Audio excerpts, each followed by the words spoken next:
14 వచనాలు మనం లేచి నిలబడి చదువుకోవాలి. ఆ ప్రకారంగా మీరు ముందున్న ఖాళీ కుర్చీలలోకి మీరు ముందుకు నడవాలి. మీ ముందు కుర్చీలలో కూర్చోవాలని కూడా నేను మనవి చేస్తున్నాను. వెనుక వచ్చిన వారికి అందుబాటులో ఉండడానికి ముందున్న ఖాళీ కుర్చీలో మీరు కూర్చోవాలని కోరుతున్నాను. దేవుని వాక్యాన్ని చదువుకున్న ఎఫెసీయులకు రాసిన పత్రిక 1వ అధ్యాయం 1 నుండి 14 వచనాలు. మొదటి వచనము నేను చదువుతూ ఉన్నాను. దేవుని చిత్తము వలన క్రీస్తు యేసు అపోస్తలుడైన పౌలు ఎఫెసీలోనున్న పరిశుద్ధులను క్రీస్తు యేసునందు విశ్వాసులైన వారికి శుభమని చెప్పి వ్రాయినది.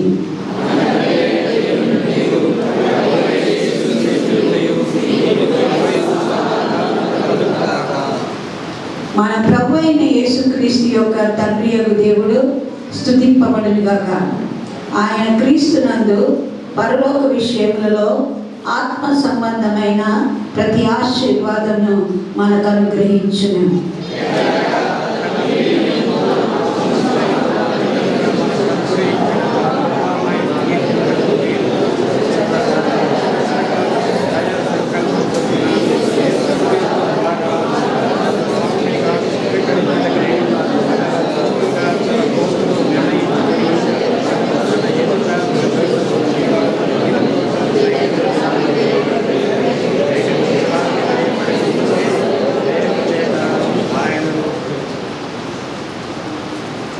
వచనం చదవాలి. 7వ వచనం నేను చదువుతున్నాను. 6th verse 6వ వచనం. 2 కలిసి ఉన్నాయి. 4, 5, 6 మీరు కలిసి అయిపోయింది. 7వ వచనం నేను చదువుతున్నాను. దేవుని కృప మహదైశ్వర్యాన్ని బట్టి ఆకృని యందు ఆయన రక్తం వలన మనకు విమోచనము అనగా మన అపరాధములకు క్షమాపణ మనకు కలిగి ఉన్నది.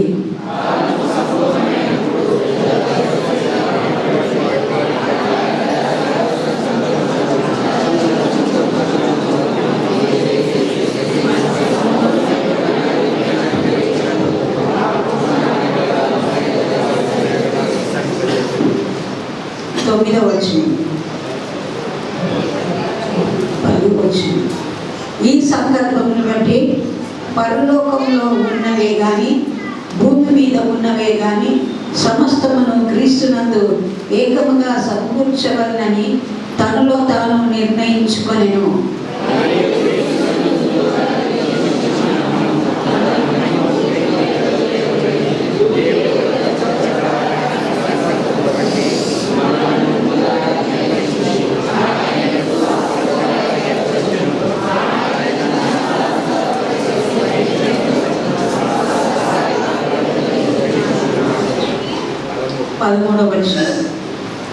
వీరును సత్యవాక్యమును అనగా నీ రక్షణ సువార్తను విని క్రీస్తునందు విశ్వాసముంచి వాగ్దానం చేయబడిన ఆత్మ చేత ముద్రింపబడి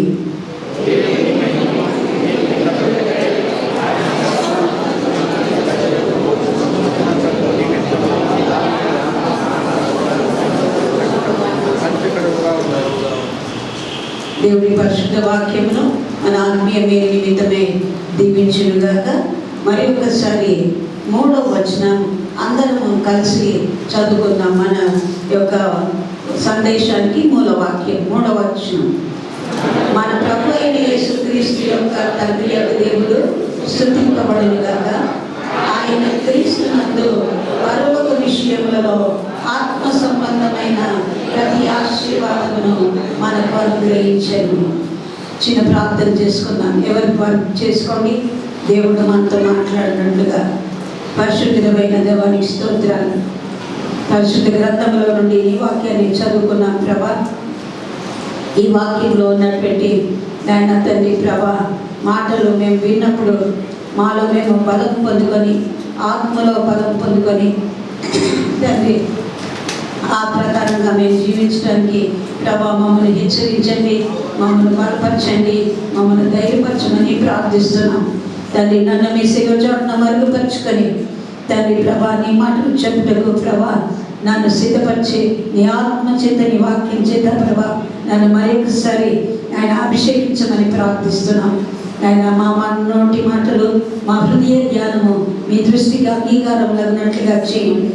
ఆయన బీతపడుతున్నటువంటి వాక్యము ప్రతి హృదయంలో మీరు నాటండి ప్రభా. అది ఫలించినట్లుగా మీరు కృప చూపి విస్తరింపచేసి మమ్మల్ని బలపరచమని మీ నామాన్ని మీ వాక్యాన్ని గొప్ప చేసుకొని మీరు మహిమ పొందమని యేసు నామములో స్తుతించి ప్రార్థించి అడిగి వేడుకుంటున్నాను తండ్రి. దయచేసి కూర్చోండి. ఈ దినమున మన వాక్య భాగము మనం చదువుకున్నాము. దాంట్లో ఉన్నటువంటి అంశము మనం ఈ రోజున ధ్యానం చేయబోతున్నాం కనుక ఈ యొక్క అంశానికి మరి ఆ శీర్షిక ఏంటంటే హెవెన్లీ స్పిరిచువల్ బ్లెస్సింగ్స్, ఆత్మ సంబంధమైన పరలోక ఆశీర్వాదాలు. ఈ లోకంలో అనేకమైనటువంటి ఆశీర్వాదాలు ఉంటాయి కనుక ఆ ఆశీర్వాదాలు ఈ లోక సంబంధమైనవి, కానీ పర సంబంధమైనవి ఆత్మ సంబంధమైనటువంటి ఆశీర్వాదాలతో దేవుడు మనల్ని దీవించాలని కోరుతున్నాడు. మనం ఒకవేళ గమనించినట్లయితే మరి ఈ యొక్క వాక్య భాగంలో మనం చదువుకున్నటువంటి వాక్య భాగంలో దేవుడు దేవుని అనేటువంటి మాట 6 సార్లు రాయబడ్డది. అంటే తండ్రి అయినటువంటి దేవుడు కనుక కుమారుడైనటువంటి యేసు ప్రభు తండ్రిని గణపరుస్తున్నాడు. ఈ యొక్క పత్రిక రాసినటువంటి పౌలు భక్తుడు కూడా తండ్రి అయినటువంటి దేవుణ్ణి గణపరుస్తూ దేవుని మహిమపరుస్తూ తండ్రికి ప్రాధాన్యత ఇస్తున్నాడు. అదేవిధంగా తండ్రి అయినటువంటి దేవుడు కుమారుని బలపరుస్తూ కుమారుని హెచ్చిస్తూ నా ప్రియునియందు ఆ ప్రియునియందు లేదా మన ప్రభు అయిన యేసుక్రీస్తు అని చాలాసార్లు ఈ వాక్య భాగంలో రాయబడింది. అవి 10 సార్లు రాయబడింది. ఎన్నిసార్లు అంటే ప్రభు అయిన యేసుక్రీస్తు అనేటువంటి మాట ఈ మనం చదువుకున్నటువంటి వాక్య భాగంలో 14 వచనాల్లో 10 సార్లు రాయబడింది. ఆ తర్వాత మనం చూసినట్లయితే నా దయా సంకల్పం చెప్పున, నా చిత్త ప్రకారమైనటువంటి సంకల్పం చెప్పున, దేవుని యొక్క ఇష్ట ప్రకారంగా జరుగుతుంది అనేటువంటి మాటను మరి ఇక్కడ మనం చూసినట్లయితే 7 సార్లు రాయబడింది. దేవుని చిత్తం అంటే దేవుని చిత్తం ఏమై ఉంటుంది అని మనం దృఢంగా నమ్మినట్లయితే దేవుడు మనల్ని ఆశీర్వదించాలి అని దేవుడు కోరుకుంటున్నాడు. దేవుడు మనల్ని ఆశీర్వదించాలి కనుక ఈ లోక సంబంధమైనటువంటి ఆశీర్వాదాలు అనేకాలు ఉంటాయి కనుక మరి చాలాసార్లు మనం ధ్యానించాము కొన్ని ఆశీర్వాదాల గురించి. కానీ వాటన్నిటినీ మనం ధ్యానించడం లేదు, కానీ కొన్ని ఆశీర్వాదాలు మనం ఈ రోజున ధ్యానం చేయబోతూ ఉన్నాం. కనుక పౌలు ఈ పత్రికను ఎవరికి రాశాడు అని మనం చూసినట్లయితే మరి క్రీస్తు యేసులోనున్న విశ్వాసులకు పరిశుద్ధులకు ఈ మాటలు రాస్తున్నాడు. ఎఫెసీలో ఉన్నటువంటి సంఘానికి ఈ యొక్క మాటలు రాస్తున్నాడు. మొదటి వచనంలో అది రాయబడి ఉంది. ఆ తర్వాత మా ప్రతి ఆశీర్వాదాన్ని పరలోక సంబంధమైన ఆత్మ సంబంధమైన ప్రతి ఆశీర్వాదాన్ని దేవుడు మనకి ఇవ్వాలని కోరుకుంటూ ఉన్నాను. కనుక ఈ బ్లెస్సింగ్ అనేటువంటి మాట, ఆశీర్వాదం అనేటువంటి మాట గ్రీక్ భాషలో అర్థం ఏంటంటే బెనిఫిట్స్, అంటే మనకు ఉపయోగకరమైనటువంటివి దేవుడు మనకిస్తాడు. కనుక ఈ లోకంలో చాలాసార్లు మనము వాక్యంలో విన్నట్లుగా మరి వ్యక్తిగతమైనటువంటి బ్లెస్సింగ్స్ ఉంటాయి మనకు. అంటే పర్సనల్గా, అంటే నాకు ఆరోగ్యం కావాలి, నాకు జ్ఞానం కావాలి, బలము కావాలి, నేను పనులు చేసుకోవాలి, నాకు శాంతి కావాలి, సమాధానం కావాలి, సంతోషం కావాలి, ఆహారం కావాలి, వస్త్రాలు కావాలి. ఇవన్నీ వ్యక్తిగతమైనటువంటి దీవెన. దేవుడు అవన్నీ ఇస్తాడు మనకి. దేవుడు తప్పకుండా ప్రతి ఒక్కరికి మనం అడగకముందే ఇచ్చేటువంటి దేవుడుగా ఉన్నాడు. ఆ విధంగా మనం చూసినట్లయితే ఫ్యామిలీ బ్లెస్సింగ్స్ ఉంటాయి, కుటుంబ ఆశీర్వాదాలు ఉంటాయి. కుటుంబ ఆశీర్వాదాలు మన కుటుంబము ఇద్దరు భార్య భర్తలు బాగుండాలి, తల్లిదండ్రులు బాగుండాలి, పిల్లలు బాగుండాలి, మంచి ఆరోగ్యం ఉండాలి. మరి కుటుంబంలో ఎవరికి కూడా ఎటువంటి బలహీనతలు రాకూడదు అనేటువంటి విషయాన్ని అందరూ ప్రార్థన చేసుకుంటూ ఉంటారు. అవి కూడా దేవుడు ఇచ్చినవి. ఆ యొక్క దీవెనలు కూడా, కుటుంబ దీవెనలు కూడా దేవుడు ఇచ్చినవే అన్నమాట. కనుక కుటుంబంలో ఉన్నటువంటి యజమాని సంపాదించాలి. ఒక్క నిమిషం దయచేసి క్షమించాలని నేను కోరుతున్నాను.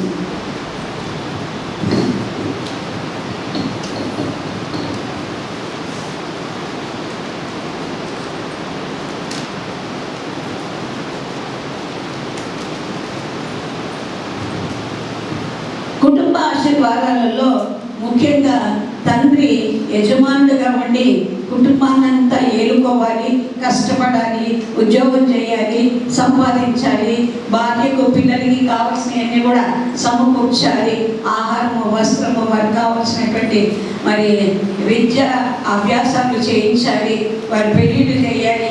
ఇవన్నీ బాధ్యతలు ఉన్నాయి. అవన్నీ కూడా కుటుంబ ఆశీర్వాదాలు కూడా దేవుడు ఇస్తాడు. అదేవిధంగా మనం చూసినట్లయితే మరి మరి ఆది లోక సంబంధమైనటువంటి ఆశీర్వాదాలు ఉంటాయి. ఈ లోకంలో చాలా ఆశీర్వాదాలు మనకు కావాలి కదా. మనకున్నటువంటి ఈ లోకంలో అనేకమైనటువంటివి దేవుడు మనకు అమర్చాడు. కనుక మనకు సామాజికంగా మరి మంచి ప్రభుత్వం రావాలి, మంచి అధికారులు రావాలి, మంచి ఉద్యోగం రాయాలి. మరి అదేవిధంగా నాతో పనిచేసే వాళ్ళందరూ కూడా నాతో సహకరించాలి, కోఆపరేట్ చేయాలి, నా ప్రమోషన్స్ రావాలి. మరి అన్ని విషయాల్లో నేను ఎదగాలి, వర్ధిల్లాలి అంటే ఆశీర్వాదాలు కూడా దేవుడే ఇస్తాడు. మనం అడిగితే ఇచ్చే దేవుడు కాదు, కానీ ఆయన తన చిత్త ప్రకారము, తన సంకల్పం చొప్పున, మరి తన కోరిక చొప్పున దేవుడు ఒక్కొక్కరిని ఒక్కొక్క విధంగా ఆశీర్వదించేటువంటి దేవుడుగా ఉంటాడు. అయితే కొన్ని బ్లెస్సింగ్స్ ఏ విధంగా ఉంటాయంటే కామన్ బ్లెస్సింగ్స్, సాధారణంగా అందరికీ ఇచ్చే బ్లెస్సింగ్స్. అవేంటంటే ఈ లోకంలో భూమి, ఆకాశము, వాతావరణము, గాలి, వర్షము, నీళ్లు, ఇవన్నీ దేవుడు కామన్గా అందరికీ ఇచ్చేది. సూర్యరశ్మి అందరికీ ఇస్తుంది. అంటే ఏంటి? అనీతిమంతులకు, నీతిమంతులకు కూడా వర్షము, అనీతిమంతులకు, నీతిమంతులకు కూడా దేవుడు ఇస్తున్నాడు. అందరి కొరకు ఈ సృష్టిని సృష్టించాడు కనుక అందరికీ దీవెనలు ఇస్తాడు. అయితే రెండో రకమైనటువంటి ఆశీర్వాదాలు ఉంటాయి. అవేంటంటే స్పెషల్ బ్లెస్సింగ్స్. అవి వ్యక్తిగతంగా దేవుడు ఎవరి కొరకు ఏమి ఏర్పాటు చేశాడో ఆ ఆశీర్వాదాలు దేవుడు ఇస్తాడు. కనుక ఒకరికి పాటలు పాడే టాలెంట్ ఉంటుంది, ఒకరికి మంచిగా మాట్లాడే చాతుర్యం ఉంటుంది, కొందరికి నృత్యం చేసేది ఉంటుంది, కనుక ప్రార్థించేవారు ఉంటారు, లేదా అనేకమైనటువంటి గిఫ్ట్స్, చేతి పనులు చేసేవాళ్ళు ఉంటారు. ఎవరికి ఏ వృత్తిలో దేవుడు నైపుణ్యాన్ని ఇస్తే అది వారికి స్పెషల్ గిఫ్ట్, అది ప్రత్యేకమైనటువంటి ఆశీర్వాదము దేవుడు వారికి ఇస్తున్నట్టు అన్నమాట.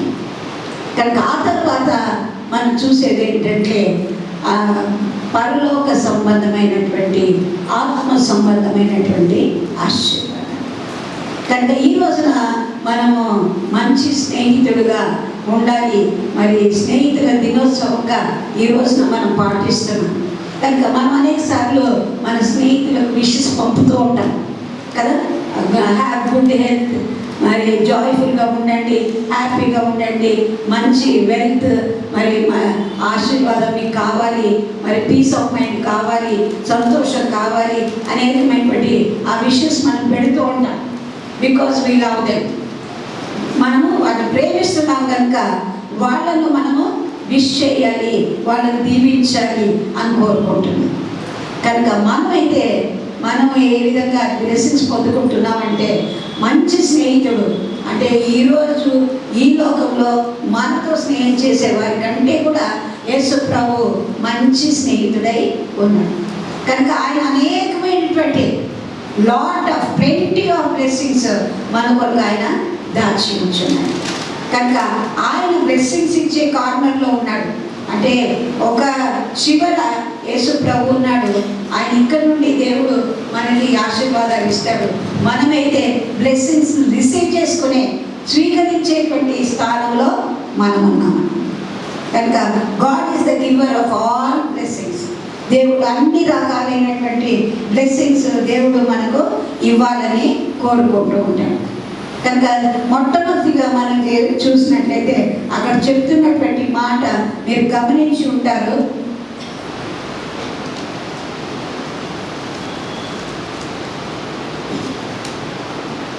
మూడవ వచనాన్ని నేను చదువుతున్నాను. మూడవ వచనం, మన ప్రభువైన యేసుక్రీస్తు యొక్క తండ్రి యొక్క దేవుడు స్తుతింపబడును గాక. ఆయన అంటే ఎవరండి? తండ్రి అయినటువంటి దేవుడు. కనుక ఈ బ్లెస్సింగ్స్ అన్నీ కూడా తండ్రి అయినటువంటి దేవుడు మనకిస్తాడు. పరలోక సంబంధమైన ఆత్మ సంబంధమైనటువంటి ప్రతి ఆశీర్వాదం, ఒకటి కాదండి, కొన్ని కాదు, అన్ని ఆశీర్వాదం, ప్రతి ఆశీర్వాదాన్ని ఆయన మనకు అనుగ్రహించను. ఎవరు ఇస్తారంట? తండ్రి అయినటువంటి దేవుడు. ఎవరి ద్వారా ఇస్తాడంట? యేసుక్రీస్తు ద్వారా ఇస్తాడు. కనుక ఆయన యందు ఉన్నట్లయితే మనకు ఈ యొక్క దీవెనలన్నీ వస్తాయి అనేటువంటి మాటను మనం ఇక్కడ గమనించుకుంటూ ఉన్నాం. కనుక యేసు ప్రభువులో ఉంటేనే పరలోక సంబంధమైనటువంటి ఆశీర్వాదం. మనం ఈ సమయంలో అనేకమైనటువంటి ఆశీర్వాదాలు మనం చూసాం. కనుక ఒక్కొక్కరికి ఒక్కొక్క ఆశీర్వాదిస్తారు. కానీ పరలోక సంబంధమైనటువంటి ఆశీర్వాదాలన్నీ కూడా తండ్రి అయినటువంటి దేవుడు ఇస్తాడు. అవన్నీ కూడా యేసు ప్రభువు ద్వారా. చాలా జాగ్రత్తగా వినండి. యేసు ప్రభువు ద్వారానే మనకి ఈ ఆశీర్వాదాలన్నీ కూడా వస్తాయి. కనుక ఈ ఆశీర్వాదాలు రావాలంటే మొట్టమొదటిగా ఆయనను మనం ప్రేమించేవారుగా ఉండాలి, ఆయనను గౌరవించేవారుగా ఉండాలి, ఆయన మన దేవుడుగా మనం అంగీకరించాలి. ఆయనను పంపినటువంటి కుమారుడైనటువంటి యేసుక్రీస్తు ప్రభు మన కొరకు చనిపోయి తిరిగి లేచాడు. కనుక మనకు రక్షణ వచ్చింది. కనుక యేసు ప్రభు ద్వారానే అన్ని ఆశీర్వాదాలు దేవుడు మనకిస్తాడు. యేసు ప్రభు లేకుండా ఆశీర్వాదాలు వచ్చి కామన్ బ్లెస్సింగ్స్ వస్తాయి, అందరికీ సాధారణంగా కలిగేటువంటి బ్లెస్సింగ్స్ అన్నీ వస్తాయి. కానీ ఆత్మ సంబంధమైనటువంటివి, పర సంబంధమైనటువంటి ఆశీర్వాదాలు యేసు ప్రభు ద్వారానే వస్తాయి అని మనం జ్ఞాపకం చేసుకోవాలి. కనుక ఈ ఆశీర్వాదాలన్నీ కూడా మరి మనం ఏ విధంగా సంపాదించుకోవచ్చు అని ఒకవేళ మనం గమనించినట్లయితే, మొట్టమొదటిగా దేవుడు ఇవ్వాలి, దేవుడిని మనం ప్రేమించే వారికి ఉండాలి, దేవుని బిడ్డలుగా మనం కావాలి, మన దేవుడిని రక్షకుడిగా అంగీకరించాలి, ఆయనే నా సృష్టికర్త ఆయన అని మనం గుర్తించాలి, ఒప్పుకోవాలి. ఈ సృష్టిని అంతా నా కొరకే చేశాడు అని మనం ఒప్పుకోవాలి. అంతేకాకుండా ఈ నా యొక్క రిడీమర్, నన్ను విమోచించేటువంటి దేవుడు అని కూడా మనం నమ్మాలి. అప్పుడు దేవుడు మనకు అన్ని ఆశీర్వాదాలు ఇస్తాడు. ఆ తర్వాత రెండవది మనం ఏ విధంగా ఆశీర్వాదాలు పొందుకుంటామంటే తల్లిదండ్రుల ద్వారా మనం పొందుకుంటాం. ఏమండి? తల్లిదండ్రులు. కనుక తల్లిదండ్రులు దీవించాలి. తల్లిదండ్రులు దీవించాలి అంటే తల్లిదండ్రులను గౌరవించాలి, ప్రేమించాలి, వాళ్ళకి కావలసిన ఇవ్వాలి. కనుక వాళ్ళని జాగ్రత్తగా శ్రద్ధగా చూసుకోవాలి. కనుక వారు మిమ్మల్ని పిల్లలుగా ఉన్నప్పుడు, చంటి పిల్లలుగా ఉన్నప్పుడు, మీరు చదువుకునే వరకు కూడా, మీ వివాహాలు అయ్యే వరకు కూడా వారు ఏ విధంగా మిమ్మల్ని చూశారో అది జ్ఞాపకం చేసుకోవాలి. ఒకవేళ అది మీరు మర్చిపోయారనుకోండి, మీరు కృతజ్ఞత లేని వారు. కనుక ఎందుకు తల్లిదండ్రులు సహాయం చేశారు, ఎందుకు వారు సమర్పించుకున్నారు, వారి సంతోషాన్ని అంతా కూడా త్యాగం చేసి మీకు ఇచ్చారు అని మీరు ఎప్పుడైతే గుర్తిస్తారో వారిని గౌరవించడం మీరు నేర్చుకుంటారు. గౌరవించినప్పుడు ప్రతి తల్లిదండ్రులు వారి పిల్లల్ని ఆశీర్వదిస్తారు. ఎప్పుడు బాగుండాలి, నన్ను చూడకపోయినా వాళ్ళు బాగుండాలి అని కోరుకుంటారు తల్లిదండ్రులు ఎప్పుడు కూడా.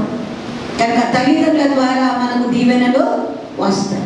వంశపారంపర్యంగా వాళ్ళు దీవెనలు మనకు అందిస్తారు. ఆ తర్వాత మనం మూడవదిగా మనం చూసినట్లయితే ప్రవక్తలు, సేవకులు, పాస్టర్ల ద్వారా మనకు దీవెనలు వస్తాయి. ఎందుకంటే వారు సంఘంలో ఉన్నటువంటి వ్యక్తుల కొరకు, సంఘ కుటుంబాల కొరకు కొరకు వారు ప్రార్థన చేస్తుంటారు. తప్పకుండా వారు అడిగినటువంటి మనవులన్నీ దేవుని సన్నిధిలో వారు ప్రార్థించి వారికి అవన్నీ జరుగును కాక అని మరి ప్రార్థిస్తుంటారు. కనుక వారి ద్వారా మీకు బ్లెస్సింగ్స్ వస్తాయి, ఆశీర్వాదాలు వస్తాయి. ఆ తర్వాత 4వదిగా మనం చూసినట్లయితే అక్వైర్డ్ బ్లెస్సింగ్స్. మనకు మనం సంపాదించుకోవాలి. ఏ విధంగా సంపాదించుకోవాలి? మన సక్రియల వలన, మన ధర్మ కార్యాల వలన మనం ఆ యొక్క దీవెనలు పొందుకోవాలి.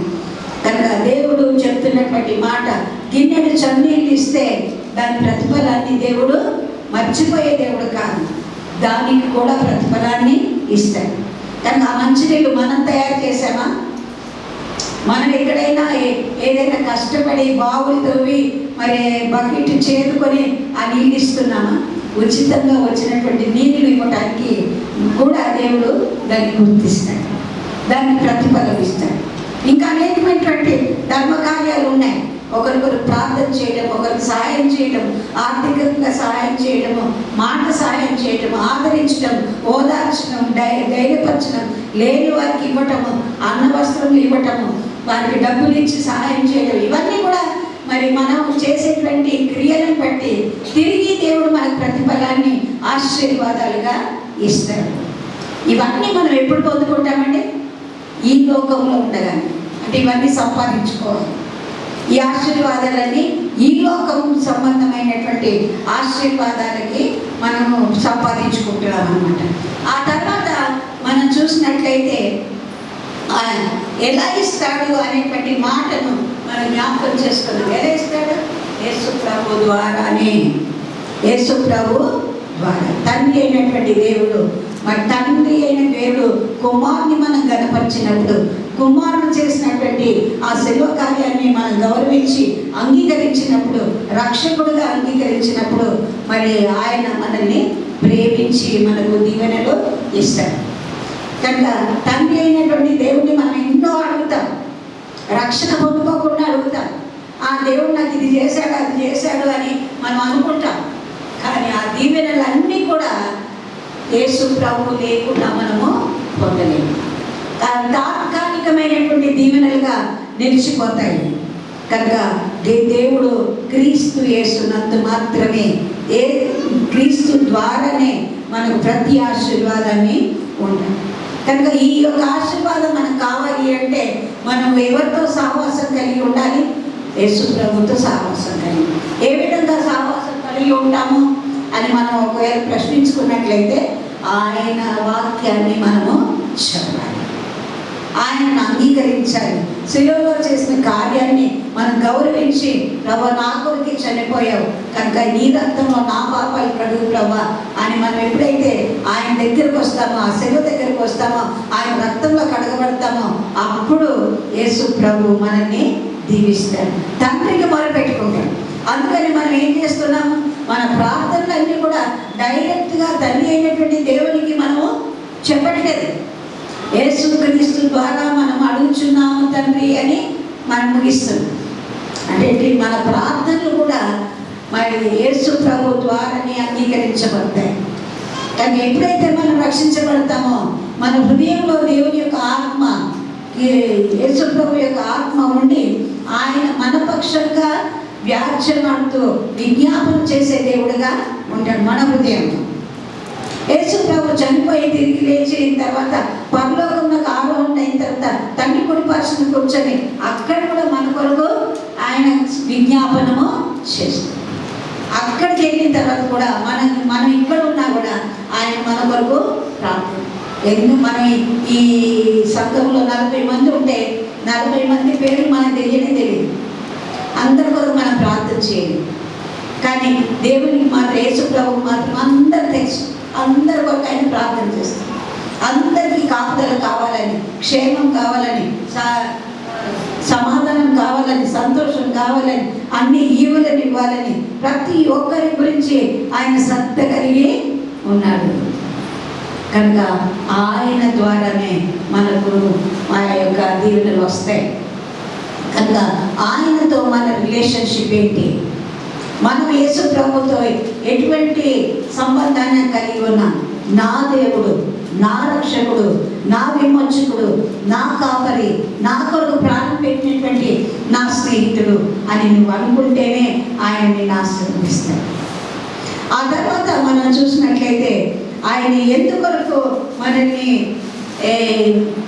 ఆశీర్వదించాలనుకుంటున్నాడు ఒకసారి చెప్తారు ఎవరైనా? ఎందుకొరకు?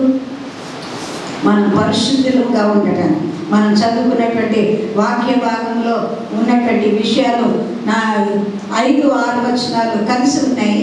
నేను చదువుతున్నాను, చూడండి. తన చిత్త ప్రకారమైనటువంటి దయా సంకల్పం చొప్పున యేసుక్రీస్తు ద్వారా తనకు కుమారులుగా స్వీకరించుటకై మనలను ముందుగా తన కోసము నిర్ణయించుకొని మనము తన ఎదుట పరిశుద్ధులమును నిర్దోషములై ఉండవలనని జగత్తు పునాది వేయబడక ముందే మునిపే ప్రేమ చేత ఆయన క్రీస్తులో మనలను ఏర్పరచుకొని. కనుక అక్కడ మనం చూసినట్లయితే ఎందుకొరకు మనల్ని ఏర్పాటు చేసుకున్నాడంటే మనం పరిశుద్ధులుగా ఉండాలని, నిర్దోషులుగా మనము ఉండాలని దేవుడు కోరుకుంటున్నాడు. కనుక మన పాపములు ఆయన కడిగి వేయడానికి సిద్ధంగా ఉన్నాడు. కనుక ఆయన పరిశుద్ధుడు కనుక మనం కూడా పరిశుద్ధంగా ఉండాలి అని దేవుడు కోరుకుంటాడు. అపరిశుద్ధులైనటువంటి వారు దేవుడిని చేరుకోలేరు, దేవుడిని సమీపించలేరు.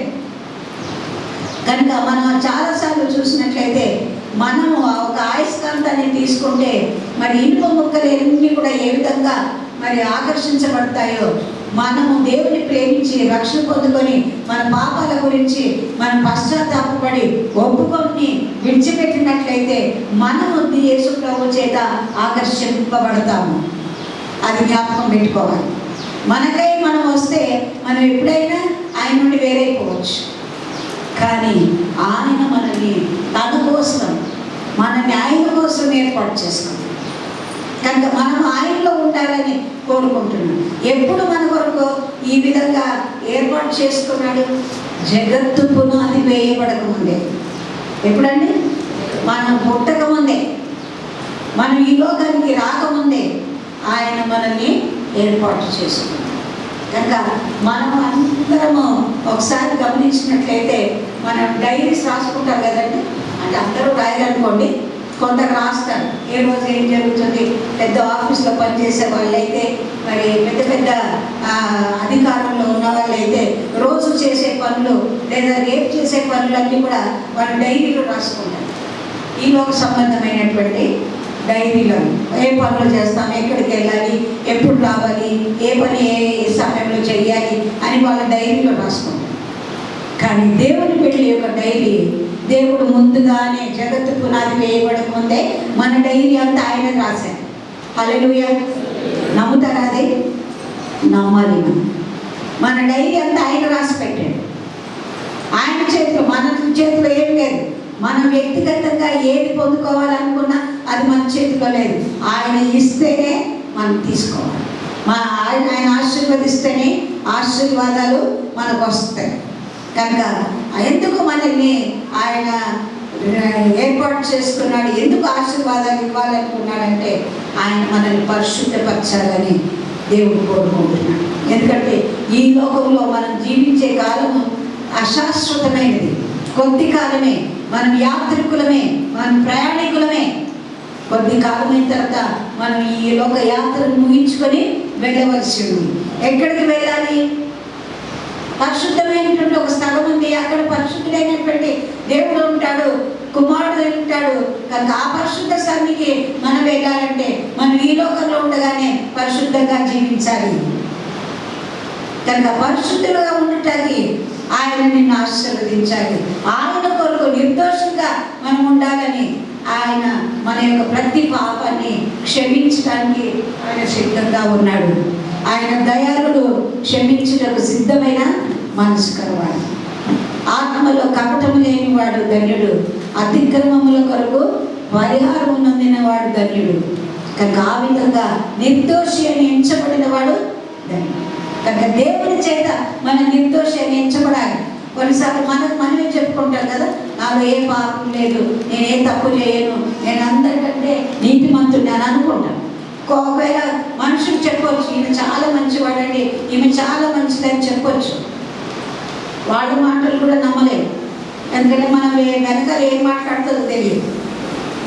దేవుని యొక్క సాక్ష్యమే నిజమైనటువంటి సాక్ష్యం.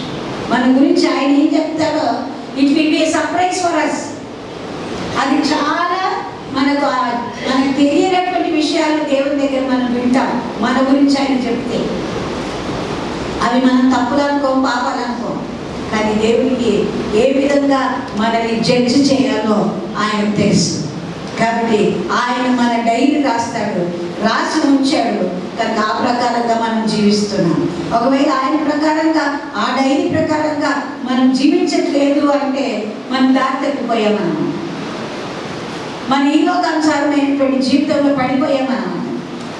కనుక మనం ఏ విధంగా జీవిస్తున్నాము, దేవుని చిత్త ప్రకారంగా, ఆయన దయా సంకల్పం చెప్పున, మనం ఆయన చిత్తవృత్తి చెప్పున మనం జీవిస్తున్నామా లేదా, అప్పుడు మాత్రమే మనము దీవెనలో పొందుకోగలుగుతాం అన్నమాట. కనుక ప్రతి ఆశీర్వాదం ఆయన యొక్క మరి కృపకు, మహిమకు కీర్తి కలుగునట్లు మనల్ని ఆశీర్వదించాం. ఎందుకంటే అండి ఆయన కృప కీర్తికి మరి మహిమ కలుగునట్లుగా, కీర్తి కలుగునట్లుగా ఆయన మనల్ని ఆశీర్వదించాడు. ఆయన మనల్ని మన జీవితంలో ఆయన కృపను మనం అనుభవిస్తున్నాము. కానీ ఆయనకు మహిమ తెచ్చేవారుగా ఉన్నామా? ఆయనను అవమానపరిచేవారుగా ఉన్నామా? ఆయన నామానికి కీర్తి తెచ్చేవారుగా ఉన్నామా? లేదు. మనమే ఒప్పుకోవాలి. లేదు అని నేను ఒప్పుకోవాలి, లేదు అని ప్రతి ఒక్కరు ఒప్పుకోవాలి. కనుక ఒక భక్తుడు ఏమన్నాడంటే, మరి క్రైస్తవులను చూసి నేను క్రైస్తత్వాన్ని స్వీకరించాలని లేదు. యేసు ప్రభు మంచివాడే, యేసు ప్రభు నీతిమంతుడే, ఆయన పాపం లేనివాడే. కానీ ఆయనను అనుసరించేవారు ఆయనలాగా లేరు కాబట్టి నేను యేసు ప్రభువుని వెంబడించలేను అన్నాడు. ఇంకో భక్తుడు ఏమన్నాడంటే, ఒకవేళ యేసు ప్రభువులాగా అందరూ బ్రతికితే ఎప్పుడో ఈ ఇండియా అంతా కూడా క్రైస్తవులు అయిపోయేవారు. మనమే ఆటంకంగా ఉన్నాము, మనమే ఆటంకం.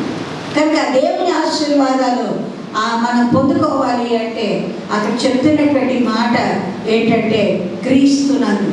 మరి రోమీయులకు రాసిన పత్రిక 8:1 మనం చూసినట్లయితే, కాబట్టి ఇప్పుడు క్రీస్తునందు ఉన్న వారికి ఏ శిక్ష విధియో లేదు. మన పాపాలు క్షమించబడ్డాయి కనుక మనకు శిక్ష లేదు, అన్ని దీవెననే దేవుడు ఇస్తున్నాడు.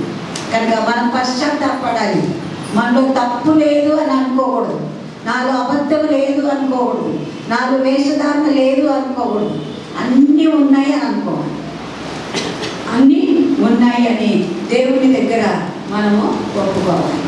కనుక ఇప్పుడు మనం చూసినట్లయితే ఆత్మ సంబంధమైన, పరలోక సంబంధమైనటువంటి ఆశీర్వాదాల్లో కొన్ని ఆశీర్వాదాలు ఇదే వాక్య భాగంలో మనం చూద్దాం.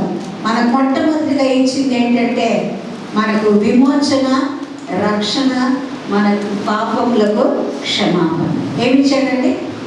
మనం ఎప్పుడైతే పాపాలను ఒప్పుకుంటామో, నేను పాపినని గ్రహిస్తానో, నా పాపాలను ఒప్పుకుంటానో, అది దేవుడు ఇచ్చినటువంటి రక్షణ. విడిచిపెట్టాలి. ఈరోజు ఒప్పుకొని మళ్ళీ రేపు అదే చేస్తే, సాయంత్రం అదే చేస్తే నీవు ఒప్పుకున్నది అది కొట్టివేయబడుతుంది. ప్రభు, నేను ఈరోజు ఇది చెయ్యను, ఈ పాపం చెయ్యను అని పశ్చాత్తాపడతాం, ఏడుస్తాం, కన్నీళ్లు గారుస్తాం. కానీ మళ్ళీ అదే చేసేటప్పుడు ఆ పాపం క్షమించబడదు. కనుక ఒప్పుకొని విడిచిపెట్టాలి. అందరు పాపం చేస్తారు, దేవుని వాక్యం చెప్తుంది. కనుక మన పాపాన్ని ఒప్పుకోవాలి, పశ్చాత్తాపడాలి, కన్నీళ్లు కార్చాలి, మారు మనసు పొందాలి, దేవుని దగ్గర ఒప్పుకోవాలి, తర్వాత విడిచిపెట్టాలి, మారు మనసు పొందాలి, బాప్తిజం పొందాలి.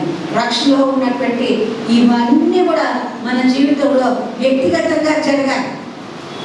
అప్పుడు దేవుడు ఆత్మ సంబంధమైనటువంటి ఆశీర్వాదాల్లో మొదటి ఆశీర్వాదము మనకిస్తారు. ఏంటండి? రక్షణ. మన కొరకు ఆయన విమోచింపబడ్డాడు. అంటే ఏంటి? విమోచనకర్తగా ఆయన ఉన్నాడు. విమోచన అంటే వి లాస్ట్ అవర్ బర్త్ రైట్. అంటే మనం ఎప్పుడైతే పుట్టామో ఆయన పిల్లగా పుట్టాము. కానీ ఈ లోకంలో జీవిస్తున్నప్పుడు దేవునికి విరోధమైనటువంటి పాపము, దేవునికి ఇష్టం లేనటువంటి పాపాన్ని మనము చేయబట్టి ఆయన నుండి మనం తొలగిపోయాం.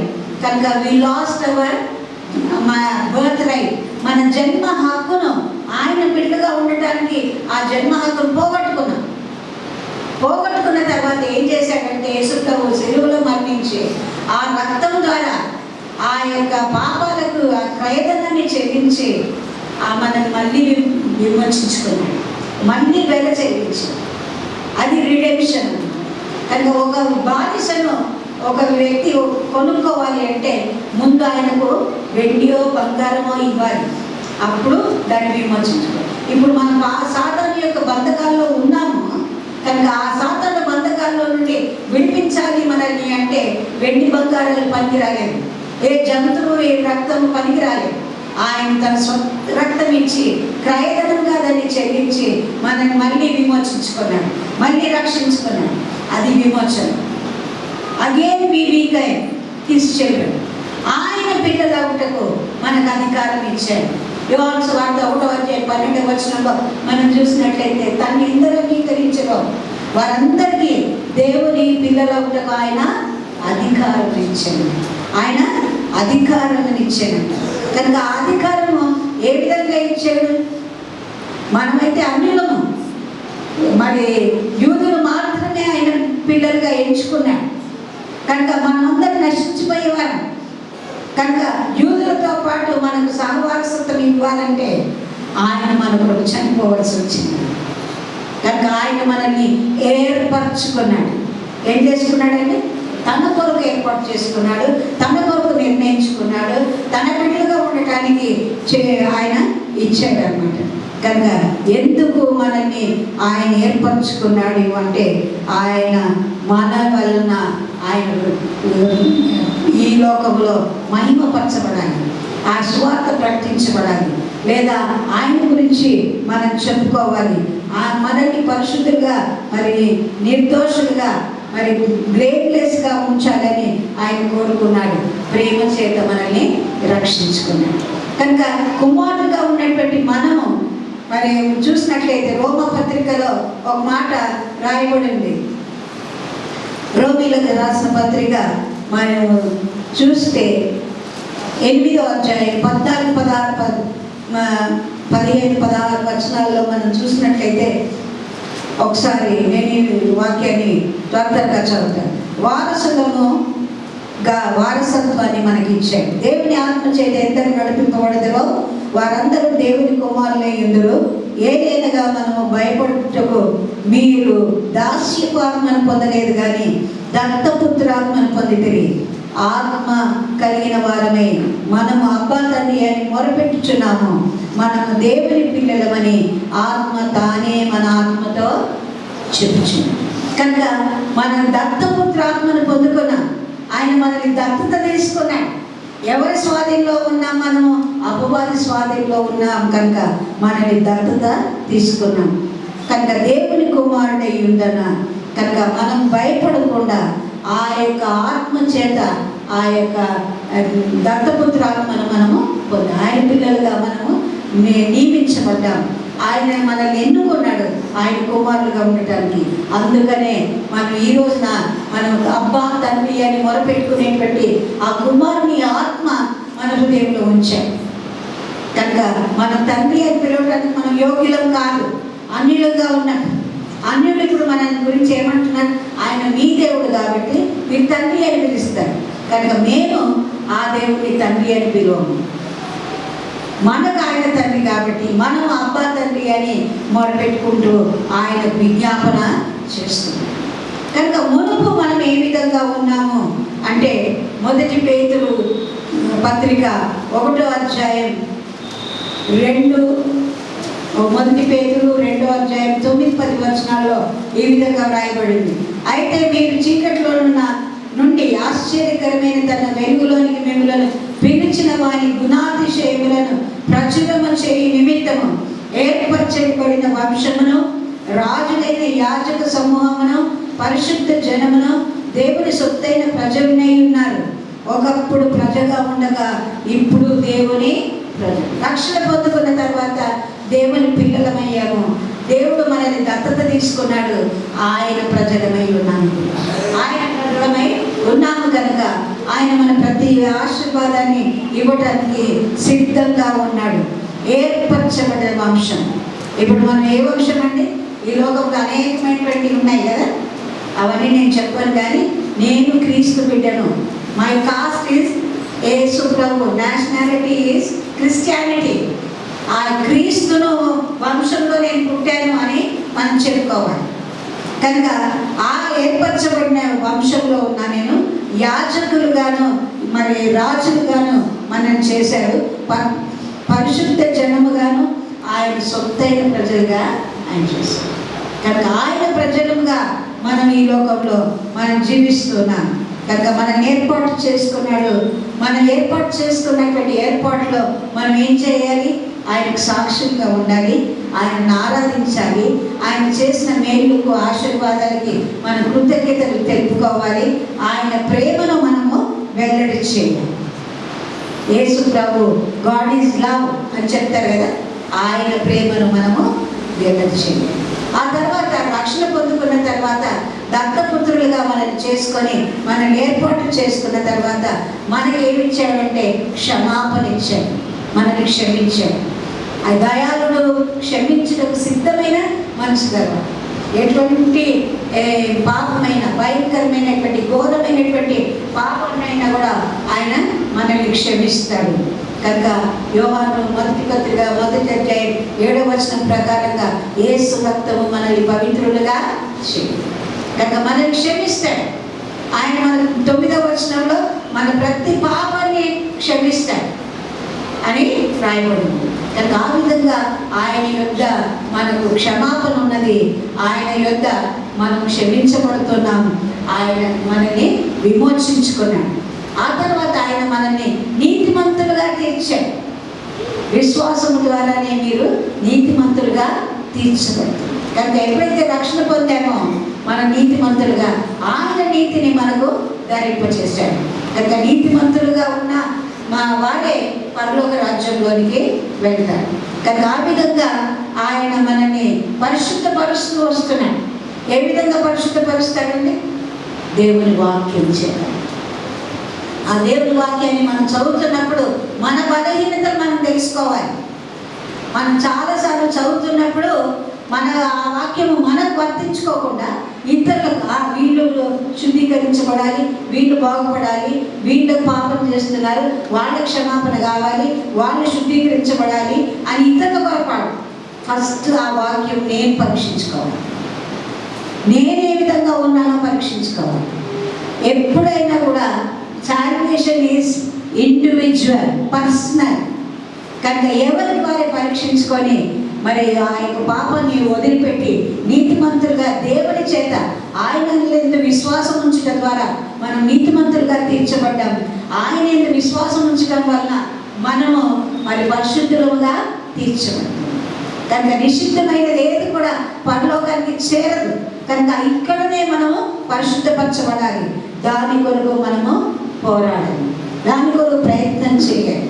కనుక ఆ విధంగా మనం ఉన్నప్పుడు దేవుడు ఈ యొక్క రిడెంప్షన్ అనేది కార్యాన్ని మనకు జరిగిస్తూ ఉంటాడు. ఆ తర్వాత మనం చూసినట్లయితే ఆయన కృపాసనం దగ్గరికి మనం వస్తాం. హెబ్రీయులకు రాసిన పత్రిక 4:16 మనం చూసినట్లయితే అక్కడ చెప్తా ఆయన సన్నిధికి రావటానికి, ఆయన కృపాసింహాసనం దగ్గరికి రావడానికి మనకు యోగ్యతను ఇచ్చాడు. మనం అనుకుంటాం కదా ఈ రోజున పులిపిట అందరికీ ఉన్నది, అందరు ఎక్కవచ్చు, అందరూ ఇక్కడ నుండి మాట్లాడవచ్చు. కానీ పరిశుద్ధ స్థలాన్ని పరిశుద్ధంగా ఏ అపరిశుద్ధులు కూడా బలిపీఠం దగ్గరికి రావద్దు. ఆయన కృపాసనం అని మనం ఎంచుకోవాలి. ఆయన కృపాసనం దగ్గరికి రావడానికి నిర్భయంగా వస్తున్నాం. మనల్ని మనం పరీక్షించుకోకుండా వస్తున్నాం. కనుక ఎవరికి వారే నేను ఆ కృప, నువ్వు వస్తున్నావేమో కానీ పరిశుద్ధత లేకుండా నువ్వు కృపాసనం దగ్గరికి వస్తే నీ ప్రార్థన అంగీకరించబడదేమో. కనుక ఆయన కృపాసనం దగ్గరికి రావాలంటే మన పరిశుద్ధులుగా ఉండాలి, నీతిమంతులుగా ఉండాలి. మరి ఆయన దగ్గర నుండి మనం ఆ యొక్క విమోచన కార్యాన్ని మనం స్వీకరించాలి, ఆయనను రక్షకుడుగా ఒప్పుకోవాలి. అప్పుడు మాత్రమే ఆయన కృపాసనం దగ్గరికి రాగలుగుతాం. ఆ తర్వాత బాప్తిజం పొందుకున్న తర్వాత ఇంకో కార్యం, ఆశీర్వాదం ఏంటంటే ఆయన శరీర రక్తములలో మనం పాలిభాగస్థులమై ఉంటున్నాం. శరీర రక్తములు అనగానే మనం అనుకుంటాం కదా, ఏదో ద్రాక్ష రసము, ఏదో రొట్టె అది ఇస్తున్నాను, నేను పుచ్చుకుంటున్నాను, వారమంతా పాపం చేయొచ్చు, వారమంతా నా ఇష్టం ఉన్నట్లు తిరగచ్చు, ఆదివారం వచ్చి నేను బదులు పాలు పొందొచ్చు, రవ్వా నన్ను క్షమించు అంటే దేవుడు క్షమిస్తాడు అనేటువంటి అపోహలో ఉండకూడదు. పరిశుద్ధంగా ఆచరించాలి అని దేవుడు, అది కూడా దేవుడు ఇచ్చినటువంటి ఆశీర్వాదమే. బలలో పాలు పొందడం అంటే దేవుడు ఇచ్చినంత ఆశీర్వాదమే. కనుక ఎవరైతే నా రక్తం త్రాగి నా శరీరాన్ని తింటారో వారిని అంత్యదినాన్న నేను అది నెరవేర్చబడాలంటే నువ్వు పరిశుద్ధంగా జీవించాలి, పరిశుద్ధంగా ఆచరించాలి. బలలో పాలు పొందుతున్నావు అంటే ద్రాక్షరసం మాత్రమే కాదు, రొట్టె మాత్రమే కాదు, అది ఆయన శరీరము, ఆయన రక్తము. ఎప్పుడైతే నువ్వు బాప్తిజం తీసుకుంటావో ఆయన శరీరంలోనికి నువ్వు అతకబడతావు. ఆయన పరిశుద్ధుడు, నీవు అపరిశుద్ధంగా ఉండి ఆయన శరీరంలో అతకబడతానంటే అది కుదిరే పని కాదు. ఇవన్నీ కూడా పరశు సంబంధమైన, ఆత్మ సంబంధమైనటువంటి ఆశీర్వాదం. ఈ లోకంలో ఉండగా దేవుడు మనకిచ్చే ఆశీర్వాదం. ఇవన్నీ మనం ఎప్పుడైతే పొందుకుంటామో పరలోకంలో ఇంకా మన కొరకు దాచి ఉంచినటువంటి అనేకమైనటువంటి ఆ యొక్క ఆశీర్వాదాలు మనం పొందుకోగలుగుతాం అన్నమాట. కనుక ఏ ఆశీర్వాదాలు కావాలి? ఈ లోక సంబంధమైనటువంటి ఆశీర్వాదాలు కావాలా? ఈ లోక సంబంధమైనవి అశాశ్వతమైనవి, కొద్ది కాలమే ఉంటాయి. కానీ శాశ్వతమైనటువంటి ఆ పర సంబంధమైనటువంటి మరి పరలోక సంబంధ, ఆత్మ సంబంధమైనటువంటి ఆశీర్వాదాలు మనం పొందుకోవాలంటే మనం ఈ లోకాన్ని మనం తృణీకరించుకోవాలి, ఈ లోకాశలను తృణీకరించుకోవాలి. అపవాదిని మనం చోటు ఇవ్వకుండా దేవుని యొక్క సహవాసంలో ఆ దేవునితో రిలేషన్షిప్ పెట్టుకొని ఆయన వాక్యాన్ని చదువుతూ, ఆయన వాక్యాన్ని ధ్యానిస్తూ, ప్రార్థనలో, సహవాసంలో, సంఘంలో ఒక అవయముగా నేను అతకబట్టాను అన్నట్లుగా మనము పరిశుద్ధంగా జీవించాలి. కనుక మనం చాలా బాగా వాక్యాన్ని చదువుతాం, చాలా బాగా గంటలు గంటలు చదువుతాం, గంటలు గంటలు ప్రార్థన చేస్తాం, మాకు ప్రేమ ఉన్నది, మాకు అది ఉన్నది, మాకు ఇది ఉన్నది అని చెప్పుకుంటాం. కానీ యెహోవా చేత నిర్దోషి అని మరి ఎంచబడిన వాడే ధన్యుడు. కనుక దేవుని చేత నిర్దోషి అని ఎంచబడిన వారికే ఈ పద సంబంధమైనటువంటి ఆశీర్వాదాలన్నీ కూడా వస్తాయి. నువ్వు రక్షణ పొందుకోవాలంటే కూడా ఆయన చిత్తం, నువ్వు ఆయన దగ్గరకు రావాలి. నువ్వు వచ్చినప్పుడు ఆయన నీకు రక్షిస్తాడు.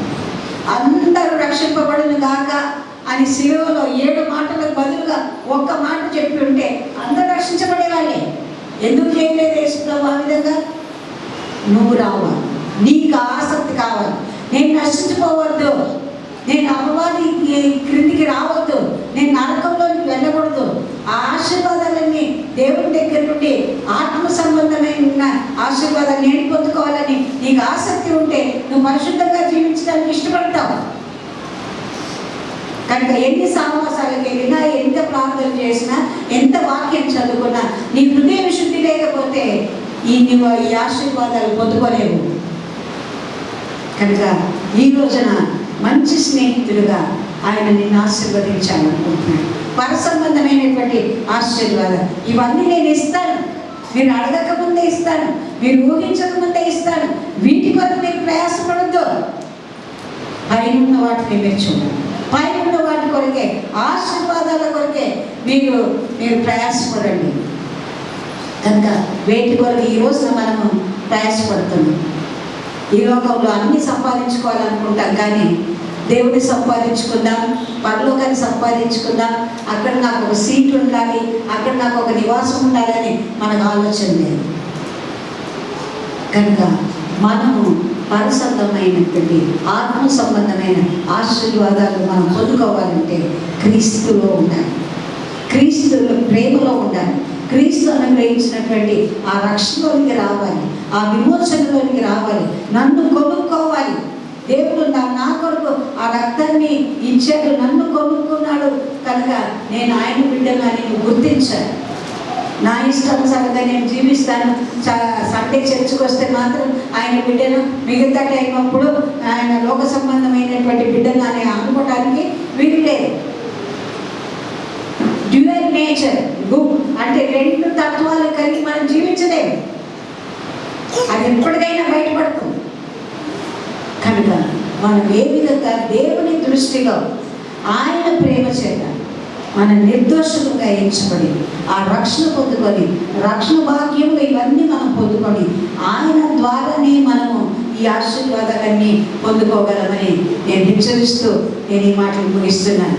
రెండవ భాగం వచ్చే 3వ వారంలో ధ్యానించుకుందాం. అంటే పరలోకంలో మన కొరకు దేవుడు ఏర్పాటు చేసినటువంటి హెవెన్లీ బ్లెస్సింగ్స్ మరి ఒకసారి మనం ధ్యానించుకుందాం. దేవుడి మాటలను మన వినికిడిలో దీవించును గాక. చిన్న ప్రార్థన చేసుకుందాం. పరిశుద్ధుడైన దేవానికి స్తోత్రాలు.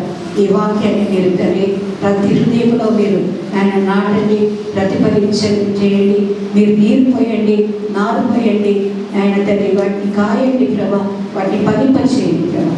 ఈ వాక్యం వ్యర్థం కాకుండానట్లుగా చేయండి ఆయన. ప్రతి ఒక్కరు దీవించబడినట్లుగా పరసంబంధమైనటువంటి ఆత్మ సంబంధమైనటువంటి ఆశీర్వాదాలు కోరుకునే వారిగా మీరు చేయమని ప్రార్థిస్తున్నాను. నన్ను కూడా ప్రభా మీ యొక్క సెలవు చాటును మరుగుపరుచుకొని నన్ను నిలబెట్టుకొని ఆయన ఈ వాక్యాన్ని అందించడానికి నాకు ఇచ్చినటువంటి ఈ అవకాశాన్ని బట్టి, తరుణాన్ని బట్టి ప్రభా నేను స్తుతిస్తూ ఆయన ఈ ప్రార్థన మీరు ఆలోచించి అంగీకరించమని యేసు నామములో